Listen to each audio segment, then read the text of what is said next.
Assalamualaikum warahmatullahi wabarakatuh.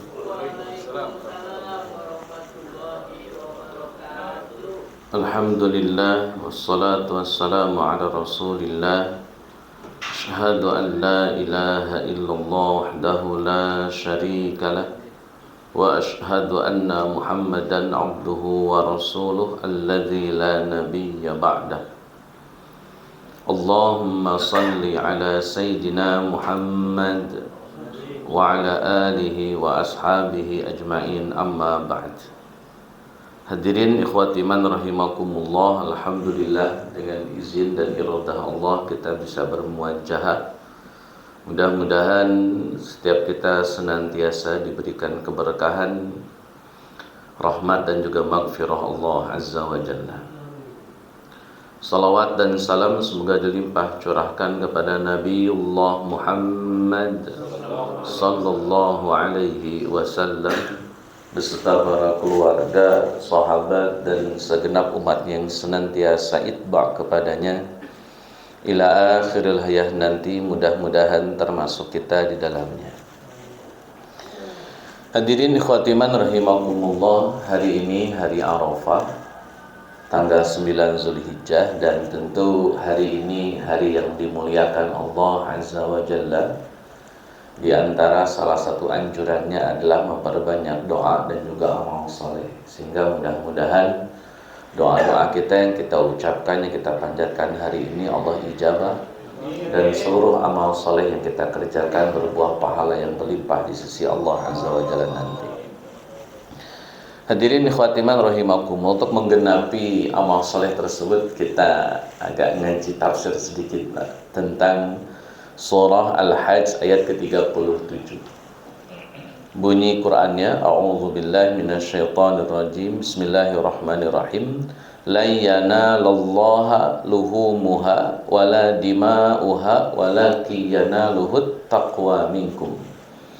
Tidak akan sampai kepada Allah dagingnya juga darahnya, kecuali yang sampai kepada Allah adalah nilai ketakwaannya. Hadirin ikhwatiman rahimakumullah, kalimat ini disebut dengan kalimat taqdimun nafi alal isbat, mendahulukan nafi di atas isbat. Nafi itu menafikan, isbat itu menetapkan.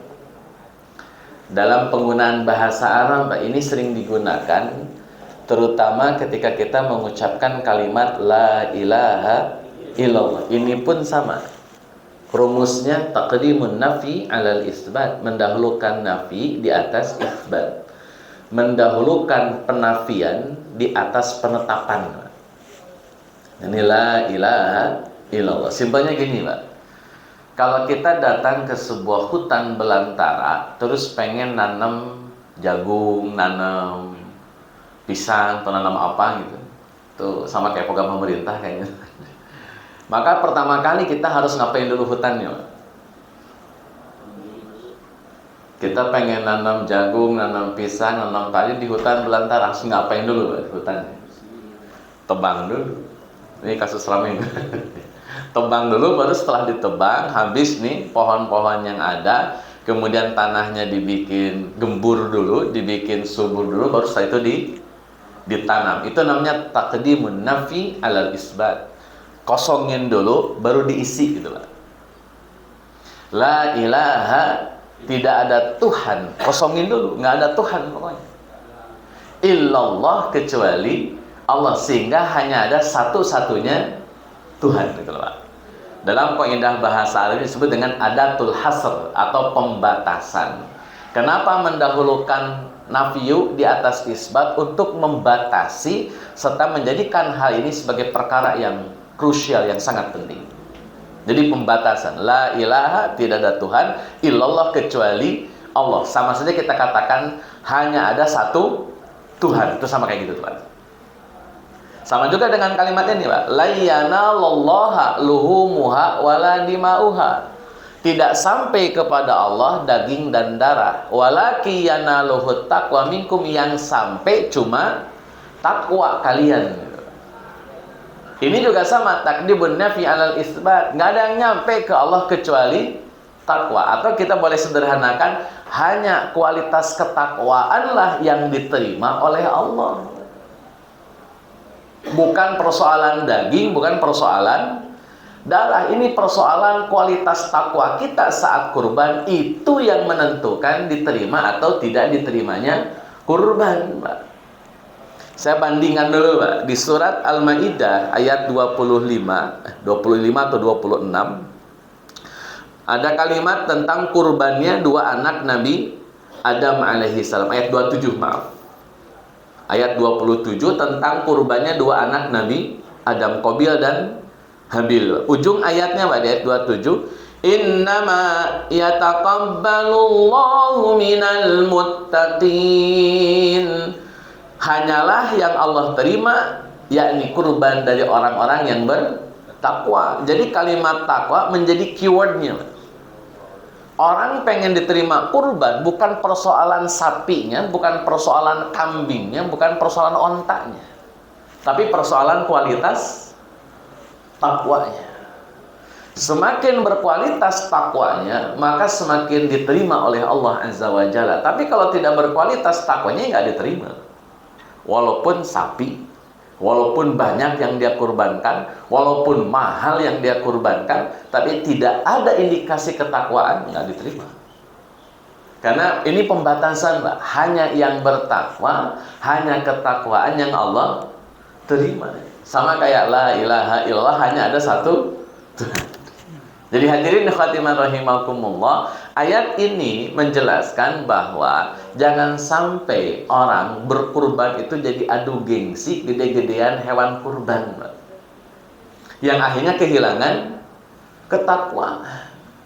Ini bukan persoalan kambingnya gede, sapinya gede, walaupun diperintahkan oleh Nabi, Pak, Sallallahu Alaihi Wasallam, kalau bisa ngasih kurban yang terbaik. Di antara ciri yang terbaiknya adalah hewan kurbannya gemuk, hewan kurbannya besar. Gak usah mahal, Pak, yang penting gede.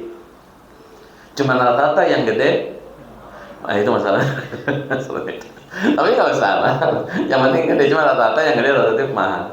Nah hadirin khatimah rahimakumullah, maka persoalannya bukan pada gede dan kecilnya hewan kurban, Pak, tapi kualitas ketakwaan seseorang ketika dia berkurban.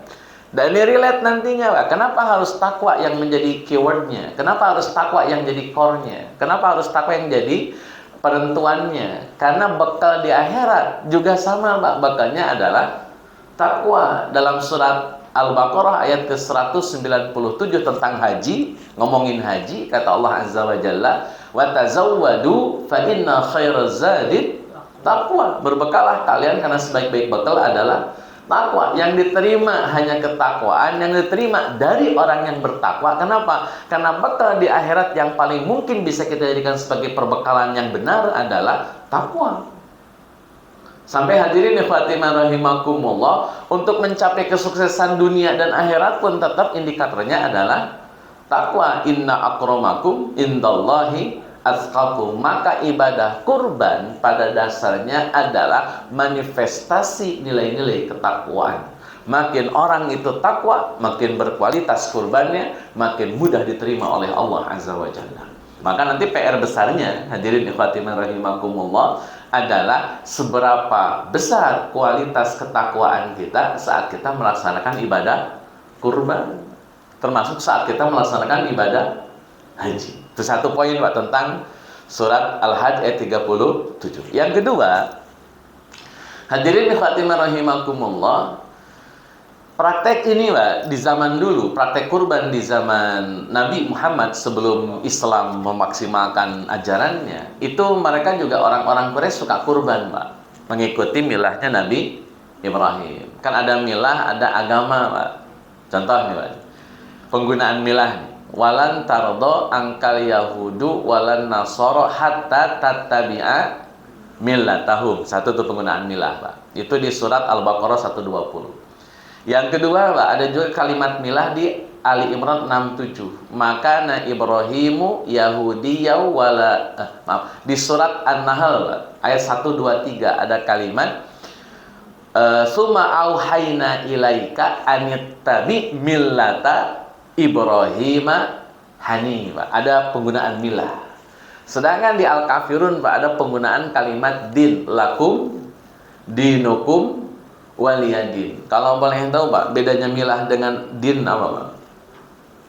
Yang din dan milah sering diartikan ya ajaran gitu, tapi bedanya di mana Pak? Diferensiasinya gitu ya. Dalam penjelasan para ulama Pak, din itu seperangkat agama utuh.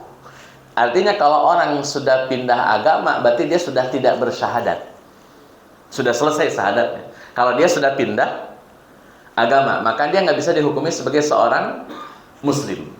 Kalau millah, itu mungkin agamanya masih sama, cuman kebiasaan, tradisi, habit sudah berbeda. Mirip-mirip agama lain.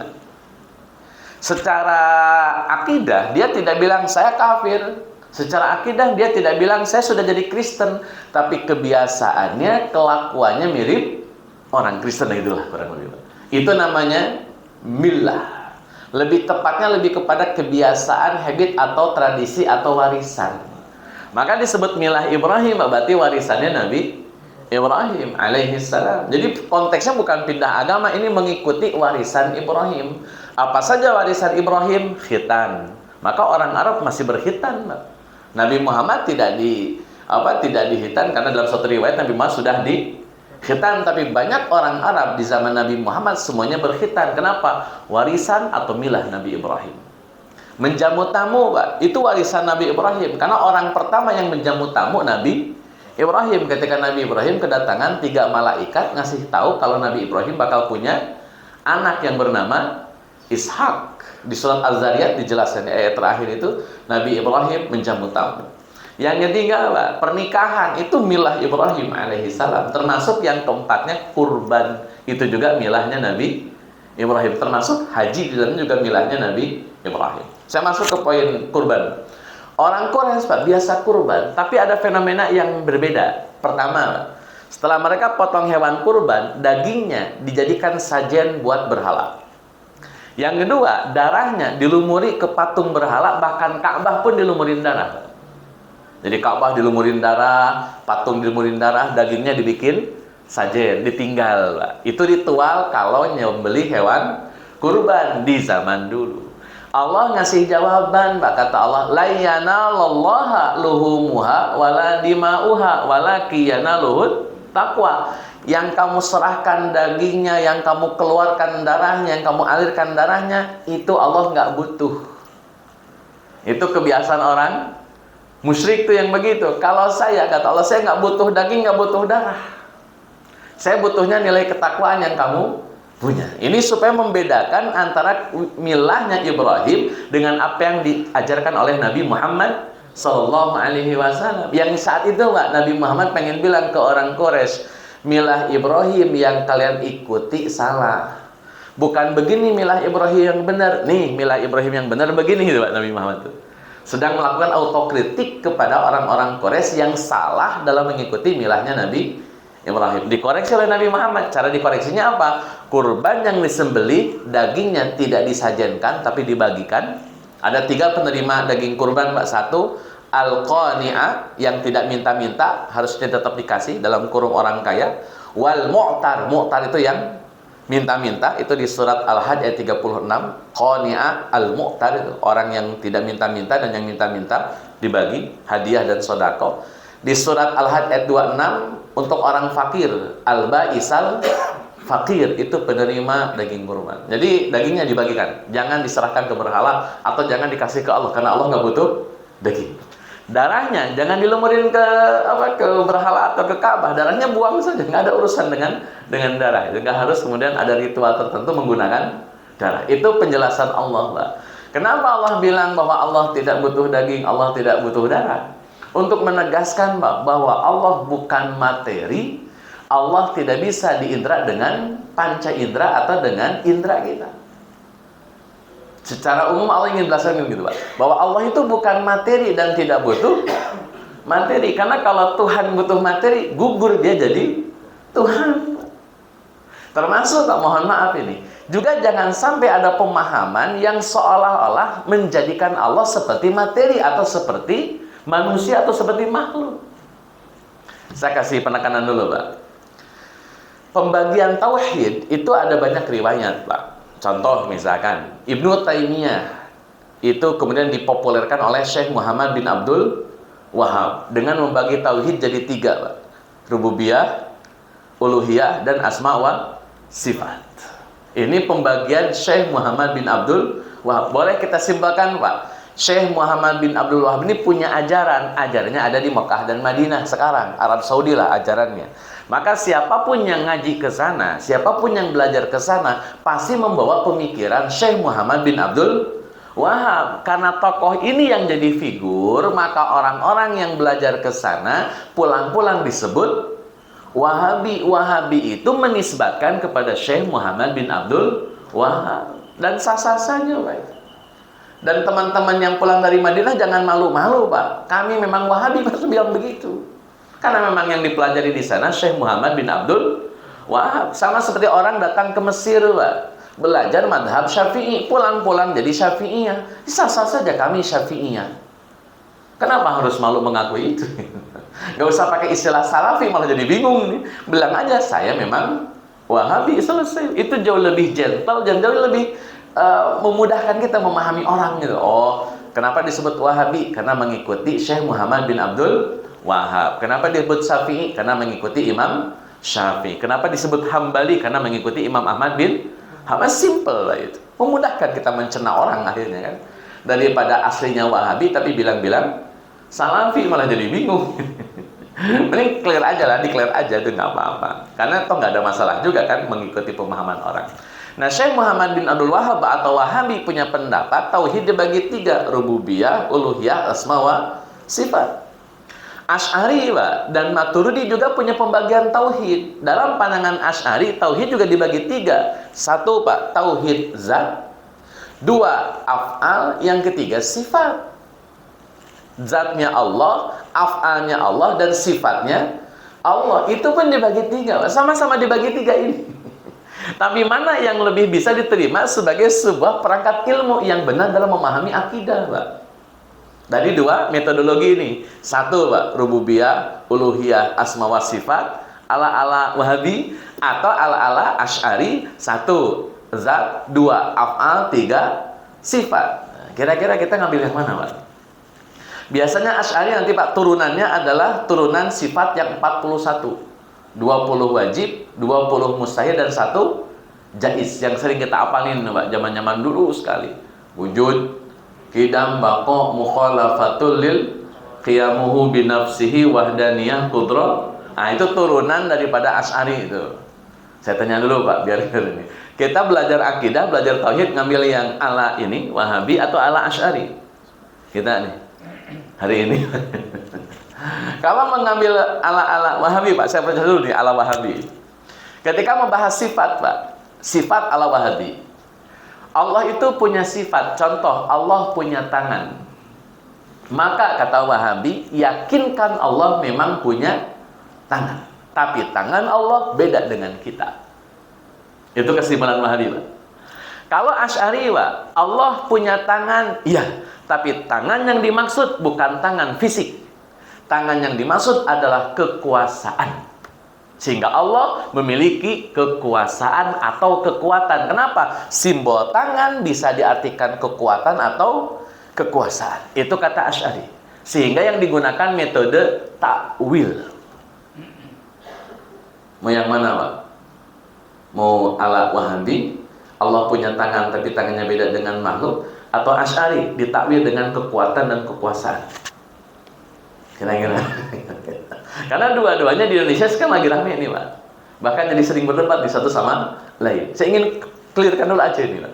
Kita lebih cenderung yang mana? Meyakini Allah punya tangan tapi tangannya beda dengan makhluk, atau meyakini Allah punya kekuatan dan kekuasaan disimbolkan dengan tangan, sehingga itu namanya takwil. Yang mana nih, Pak? Takwil atau isbat ini, Pak? Hadirin ikhwati rahimakumullah, saya cenderung pada takwil, Pak. Kenapa? Itu lebih menenangkan bagi kita sebagai muslim. Karena kita tidak boleh terjebak dengan mujassimah namanya, menjisimkan Allah. Karena saat kita bilang begini, Pak, ini mohon izin. Kalau saya bilang air mineral, Pak, yang kebayang hitam, putih, bening. Saat saya bilang air mineral, Pak, apapun mereknya, Le Mineral, Aqua, apa lagi Pak? Aquaviva, yang kebayang adalah warnanya bening. Kenapa harus dipahami bening, Pak? Kenapa Bapak punya memori bening?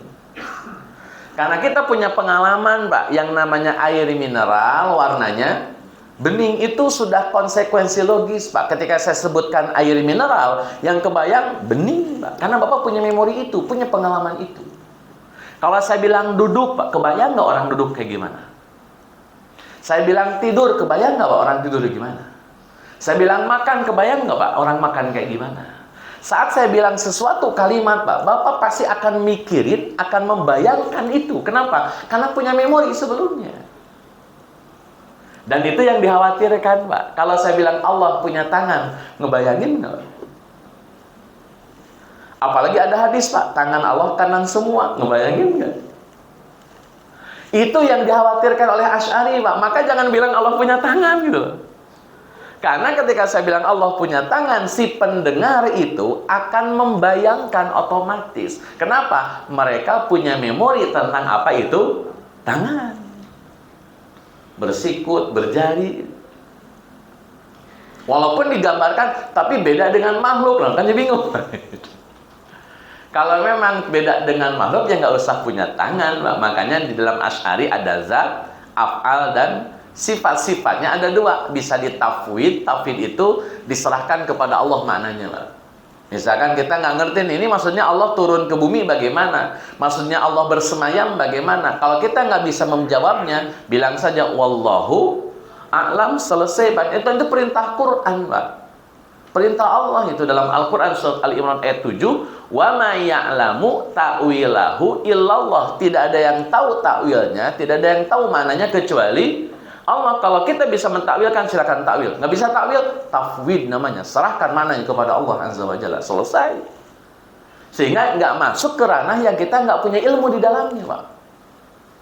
Ngomongin Allah itu kita nggak punya ilmu di dalamnya. Kalau ngebahas sifat dengan metode tadi, Allah punya tangan, oh berarti Allah benar punya tangan. Allah punya mata, benar Allah punya mata. Cuman mata dan tangannya beda dengan, membingungkan, Pak. Bagi saya membingungkan, Pak.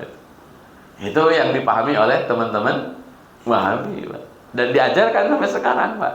Dijadikan sebagai tauhid yang paling tepat dipelajari. Padahal saya lebih cenderung kepada Asy'ari dan Maturidi. Hadirin ikhwati rahimakumullah. Maka ketika Allah bilang tidak akan sampai daging dan darah, Allah ingin negesin, Pak, saya bukan materi. Saya tidak butuh materi. Yang butuh materi siapa? Manusia. Allah itu nggak pernah butuh sesuatu, Pak. Allah nggak butuh apa-apa. Kita yang butuh Allah. Maka Allah nggak pernah butuh harta, nggak pernah butuh jabatan, nggak pernah butuh penghormatan, nggak pernah butuh pengakuan. Allah sudah menjadi Tuhan yang Maha Kuasa tanpa ada siapapun di muka bumi ini. Hadirin ikhwati rahimakumullah. Contoh, Pak, urusan rezeki. Dalam surat Thaha ayat 132 ada kalimat begini. Kata Allah Azza wa Jalla, wa'mur ahlaka bis-sholati wastabir 'alaiha. Wahai Muhammad, ajarin keluargamu untuk bisa melaksanakan sholat. Ajarin keluargamu sholat. Kata Allah Azza wa Jalla. Nanti lanjutan ayatnya ada kalimat ini, Pak. La nas'aluka rizqa. Kami gak pernah minta rizki dari kamu. Nahnu narzuquka. Justru kami yang ngasih rezeki. Saya ulang nih, Pak. Allah nggak minta rezeki, justru Allah yang ngasih rezeki. Perintah Allahnya apa? Wa'mur ahlaka bis-sholati wastabir 'alaiha. Ajarin keluargamu salat. Ada nggak kasus gini, Pak? Ada orang yang mencari rezeki dari Allah, tapi dia meninggalkan ngajarin keluarganya salat. Ada nggak? Orang mencari rezeki dari Allah, menjemput rezeki dari Allah, tapi di waktu yang sama dia tidak melaksanakan perintah Allahnya. Tidak mau ngajarin keluarganya salat, tapi dia nyari rezeki Allah. Tapi nggak mau ngajarin keluarganya salat. Padahal perintah pertamanya adalah ajarin keluarga kamu salat, baru nanti ngomongin rezeki. Jadi Allah yang ngasih materi, bukan kita yang ngasih materi. Allah nggak butuh materi, kita yang butuh materi. Maka kaidahnya, hadirin ikhwati wa rahimakumullah, ikut dulu saja aturan Allah, sisanya urusan Allah. Kadang kita suka menggunakan nalar kita yang terlalu kritis ini, semuanya dibingkai dalam kerangka logis, Pak. Akhirnya kita bicaranya sebab akibat, sebab akibat, sebab akibat. Nggak selesai-selesai itu, Pak. Padahal Allah Azza wa Jalla punya garansi, punya jaminan.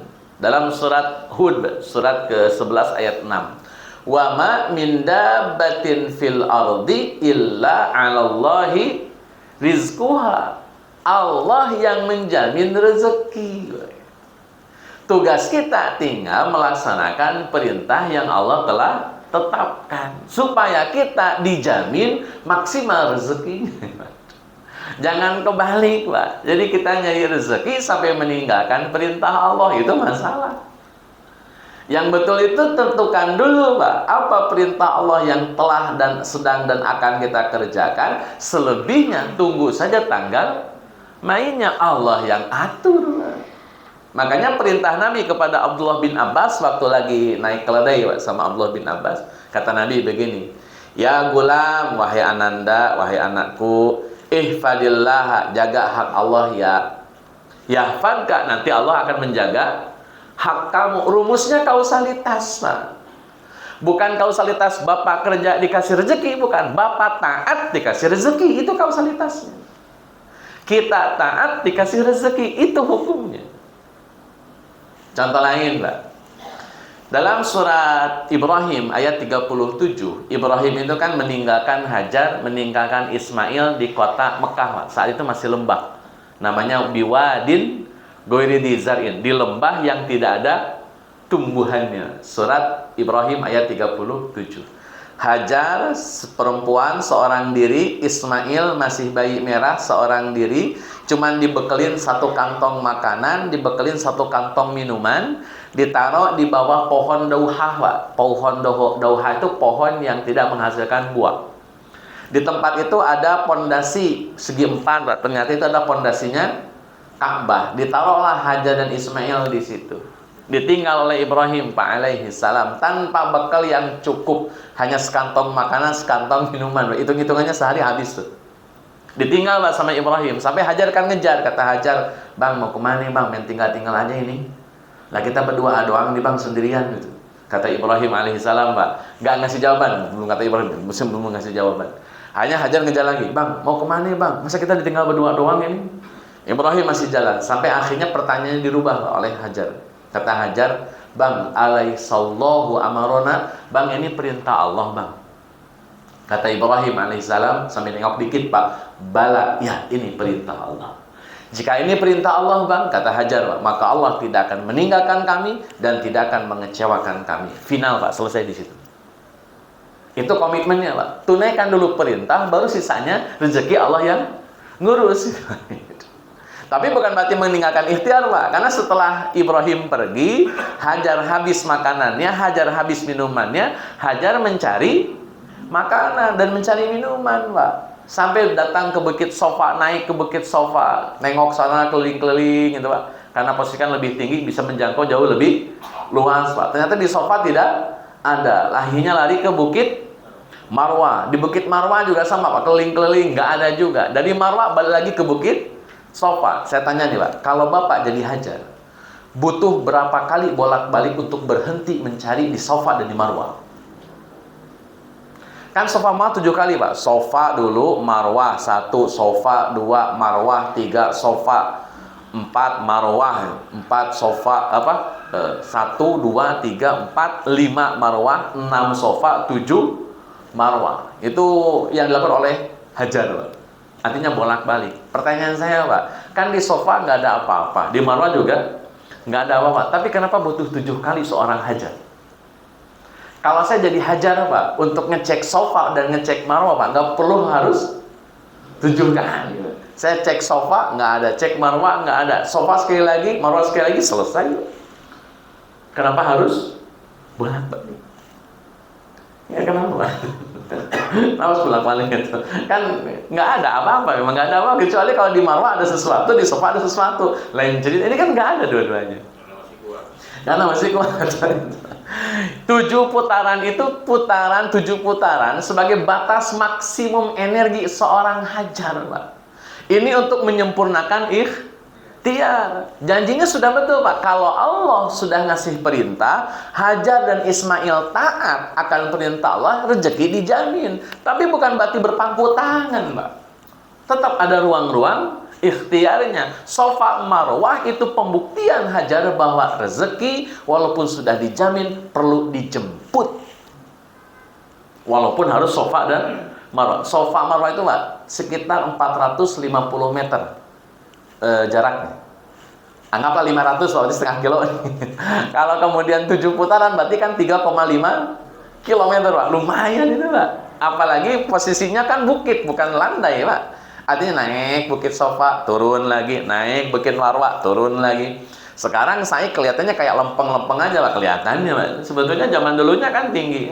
Apalagi perempuan yang mengerjakan, luar biasa itu. Nah, hadirin Fatimah rahimakumullah, ketika Hajar bilang Allah tidak akan meninggalkan, Allah tidak akan mengecewakan, ikhtiar dimaksimalkan, Pak. Ibrahim doa. Ibrahim doa ketika Hajar melakukan aktivitas, Ibrahim doa, kata Ibrahim, Rabbana liyuqimus shalah. Ya Allah, tolong jadikan 2 orang ini 2 orang yang ahli salat. 1. Poinnya salat dulu gitu. Yang kedua, faj'al afidatan minan nasi tahwi ilaihim. Ya Allah, jadikan hati manusia itu cenderung sayang, muyul sama yang namanya Hajar dan Ismail. Bahkan nggak cuman Hajarnya, nggak cuman Ismailnya, Pak. Kota Mekah yang saat itu baru jadi lembah tidak bertuan, itu menjadi tempat yang orang-orang cenderung hatinya ke situ. Seluruhnya, Pak. Itu doa Ibrahim. Faj'al afidatan minan nasi tahwi ilaihim. Nggak cuman ke Hajar, nggak cuman ke Ismail, bahkan ke Mekah-Mekahnya, Pak.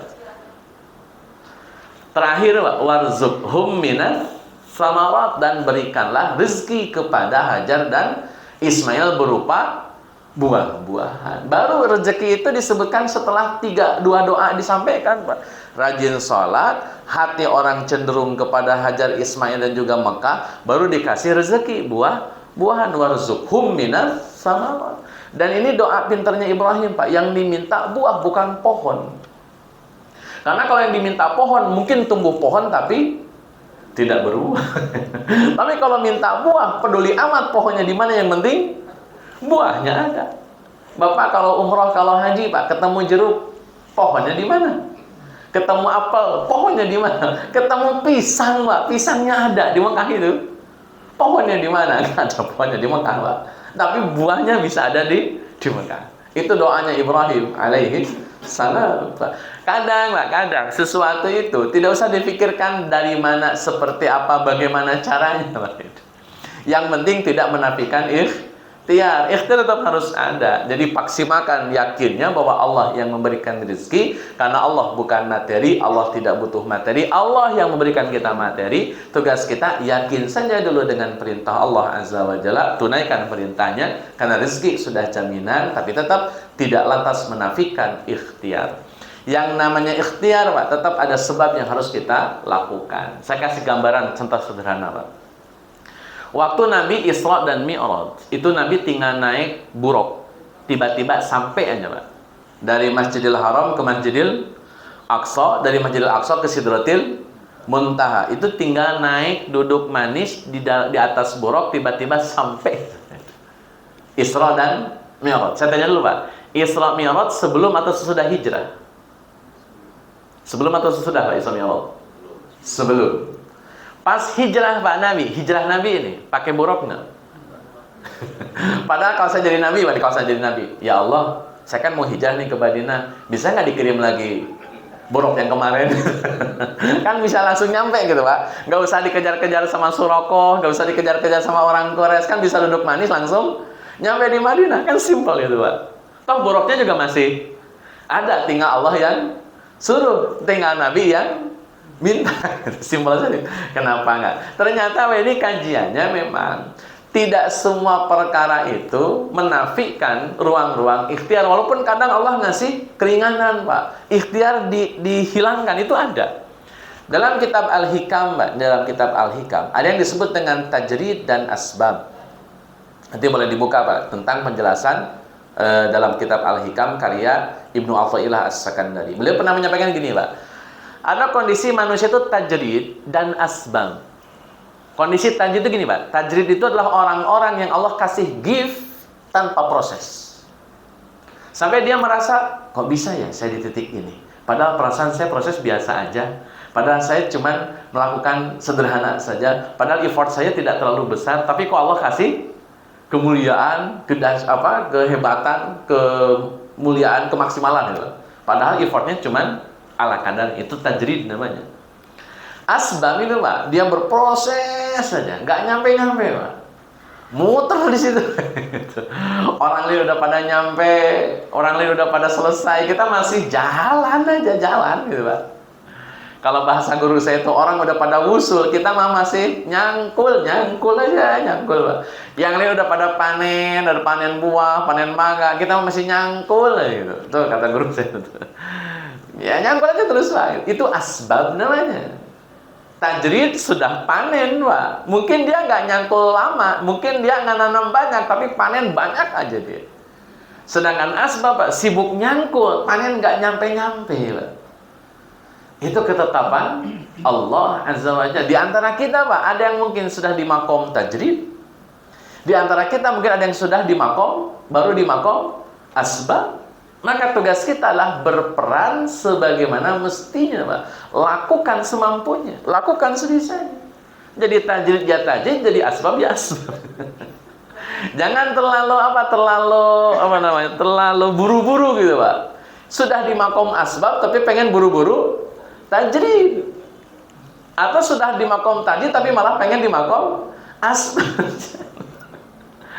Santai aja, kita memainkan peran sebagaimana peran yang telah Allah tetapkan Pak. Kalau makom kita asbab ya asbab saja, makom kita tajrid saja Pak, santai saja. Toh Allah yang maha mengatur Pak, gak mungkin Allah salah atur itu. Tugas kita mah tinggal enjoy aja, ibadah jalan, ikhtiar maksimal jalan. Selebihnya urusan Allah, gak usah diatur-atur sama kita Pak. Allah makomkan tajrid ya tajrid, Allah makomkan asbab ya asbab Pak. Itu diatailah di kitab Al-Hikam. Nah hadirin ikhwati man rahimakumullah, maka tugas kita Pak, saat kita memahami Allah Azza wa Jalla sebagai pelaku utama di dalam kebaikan, maka tugas kita tinggal memaksimalkan ikhtiar. Dan terakhirnya Pak, jangan sampai ikhtiar yang sudah kita maksimalkan ini berdampak pada kesombongan. Karena pencapaian apapun itu Allah yang punya peranan. Ini yang kadang-kadang jadi salah paham, bahwa ketika Allah disebutkan sebagai pemeran utama Pak, itu berlakulah bagi seluruh kebaikan siapapun yang melakukannya. Contoh Pak, dalam surat Al-Anfal itu ketika Nabi perang, kata Allah begini Pak kepada Nabi, "Wama romaita iz romaita walakinnallaha roma."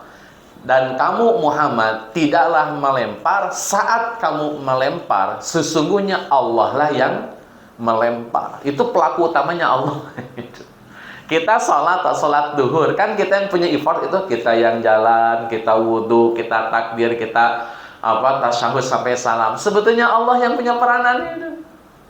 Maka tidak boleh ada hamba yang sombong dengan amal soleh yang sudah dia kerjakan, karena pada dasarnya Allah yang punya peranan.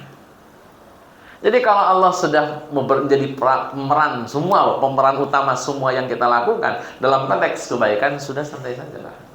Gak usah terlalu buru-buru. Toh pasti Allah akan memainkan perannya dengan terbaik bagi kita semua sebagai hamba-hambanya.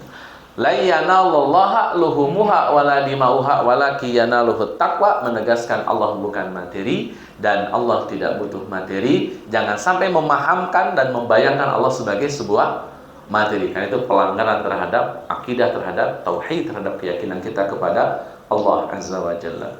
Hadirin ikhwati man rahimakumullah, kurban juga punya ruang-ruang sosial Pak. Makanya tadi disinggung di surat Al-Hajj ayat 36, kita bagikan makanan kepada al-qani al-mu'tar, kepada orang yang tidak minta-minta dan kepada orang yang meminta, bagikan. Dan yang ke ayat 26-nya, kita bagi kepada ba'isal fakir, kepada orang yang sengsara lagi fakir. Jangan sampai orang berlomba-lomba kurban tapi dia tidak punya rasa kepedulian yang bertambah. Core utama haji, core utama kurban adalah membangun kepedulian sosial. Itu core-nya. Abdullah bin Mubarak, Pak, ini satu cerita, satu riwayat sahih. Abdullah bin Mubarak itu haji saat itu. Beliau lagi istirahat, tiduran, tiba-tiba bermimpi mendengar dua malaikat ngobrol. Kata malaikat yang satu, "Bang, ini yang haji berapa orang, Bang?" Kata yang satunya lagi, "Ada kali 600.000 mah." "Yang mabrur berapa orang, Bang, yang mabrur?" "Kagak ada. Dari 600.000 orang, Pak, tidak ada yang mabrur." Kata malaikat yang satu lagi, "Ada deh satu orang tapi dia kagak haji." Kata malaikat, "Kok bisa ada orang mobil kagak haji?" "Itu dia." Ya, namanya si fulan, kerjanya tukang sol sepatu, dia tinggal di daerah tertentu dan dia tidak haji, tapi Allah takdirkan dia mabrur hajinya. Allah Mubarak bangun, Mbak. Dan itu jadi masalah bagi beliau. Kenapa? Karena beliau juga ikutan haji. Berarti kesimpulannya termasuk beliau juga tidak mabrur. Penasaran Pak Abdullah bin Mubarak, dia cari itu orang yang didengar oleh beliau dalam mimpinya itu sebagai orang yang haji mabrur padahal tidak haji. Padahal ini perangkat fikih sudah nggak bisa dibahas apa-apa. Kan fikihnya nggak haji nih orang. Tapi kemudian oleh Allah disebut mabrur. Datanglah Abdullah bin Mubarak ke tempat tersebut, dicari-cari Pak nama orang ini, ketemu, ngobrol Pak dengan Abdullah bin Mubarak, ditanya-tanya, "Bang, kamu kagak haji?" "Iya Pak, saya nggak haji." "Tapi kata Allah Azza wa Jalla yang saya dengar dari malaikat, katanya haji kamu mabrur." "Wah, nggak mungkin lah, saya nggak haji." "Kira-kira punya amal apa kamu? Kok bisa ada keutamaan seperti itu? Taruhlah benar keutamaan itu, kamu punya amalan apa?" Mikir Pak, di tukang sol sepatu, "Apa ya amalan saya?" "Oh, mungkin ini," kata beliau.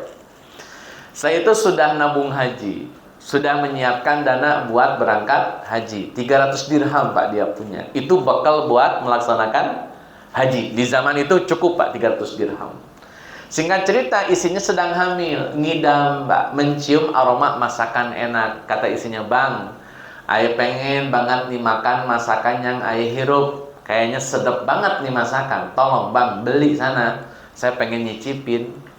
Karena suami ya pergilah dia Pak nyari yang namanya sumber masakan yang dicium masa aromanya oleh si istri. Cari Pak sekampung, ketemu Pak ada rumah hampir roboh, aroma masakan sumbernya dari situ. Datanglah beliau ini Pak.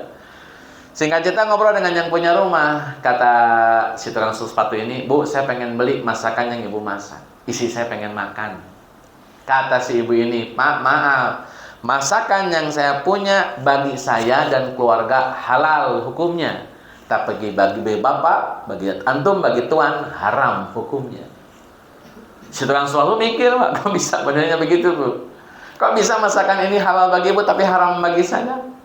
Kata si ibu ini, "Gini Pak ceritanya.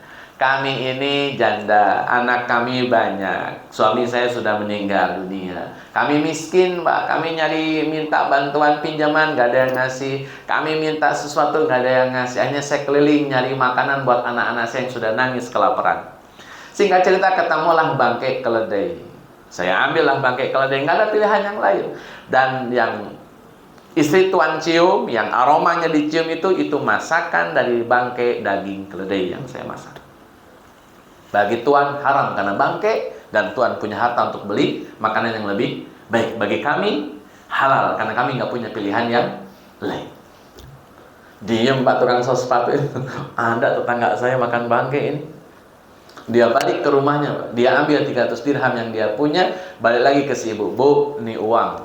Pakai uang ini, jangan dimakan tuh bangkai, buang bangkainya.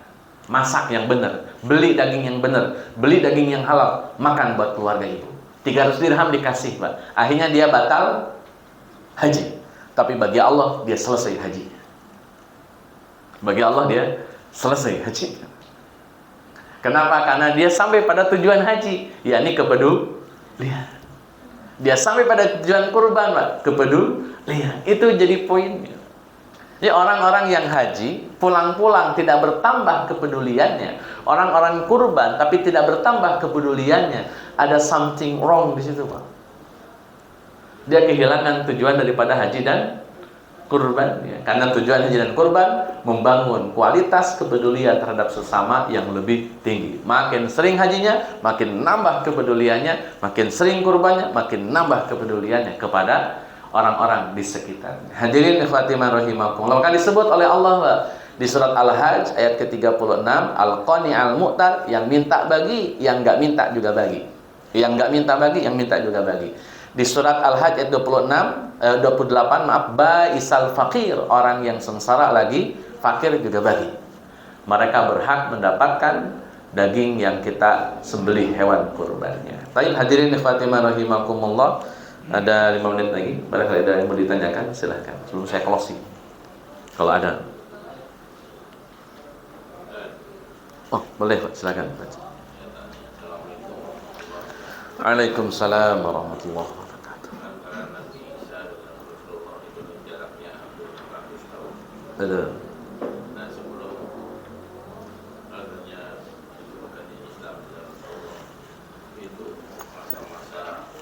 Fatrah ya. Ya, betul. Pertama Pak. Ya, betul. Betul. Repot banget ya itu. Baik Pak.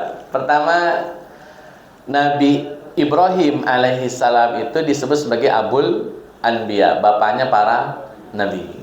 Jadi ini cara Allah ngaturnya emang demikian Pak.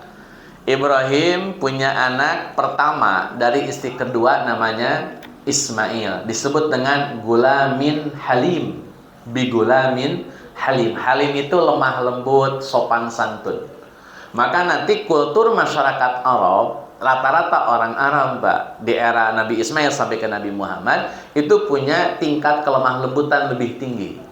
Walaupun jahiliyah, tapi mereka punya kelemah lembutan. Ada kearifan lokal yang mereka jaga. Itu keturunan daripada Nabi Ismail.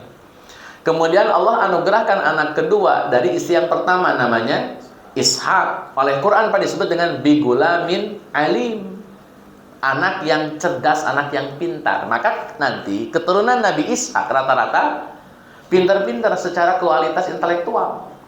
Arab punya sopan santun, Ishak dengan Bani Israelnya atau Yahudinya punya pinternya. Cuma nanti orang Israelnya kurang punya akhlak gitu, karena pinter gitu. Orang Arabnya kurang punya ilmu gitu. Maka nanti butuh di mix. Kan ini kan abang adik. Kemudian Bani Israel ini Pak, karena dia ini umat yang memang susah diatur, karena pintar, orang pintar itu susah diatur memang. Pintar susah, karena ngelawan lagi. Nabinya aja dilawan, bagaimana mau bener kan gitu Pak. Nggak cuma dilawan Pak, nabinya juga kalau perlu dibunuh gitu. Itu orang Yahudi itu. Saking mereka terlalu punya kecerdasan yang di atas rata-rata, jadi mikir itu kadang-kadang unlogic gitu. Ini Nabi rese nih, sikat. Makanya dalam Al-Quran disebutkan yaqtulunan nabiyyin bi ghairi haqqin. Karena banyak nabi yang dibunuh, maka Allah sering ngirimin nabi ke kalangan Bani Israel. Dari mulai Ishak, Yusuf, kemudian Musa, Harun, Daud, Sulaiman, sampai ke Isa. Itu rata-rata nabi dari kalangan Bani Israel. Nabi-nabi Bani Israel ini sifatnya lokal. Mereka hanya diterima oleh orang-orang Bani Israel. Artinya Pak, Nabi Isa bukan nabi bagi orang Arab. Nabi Isa hanya nabi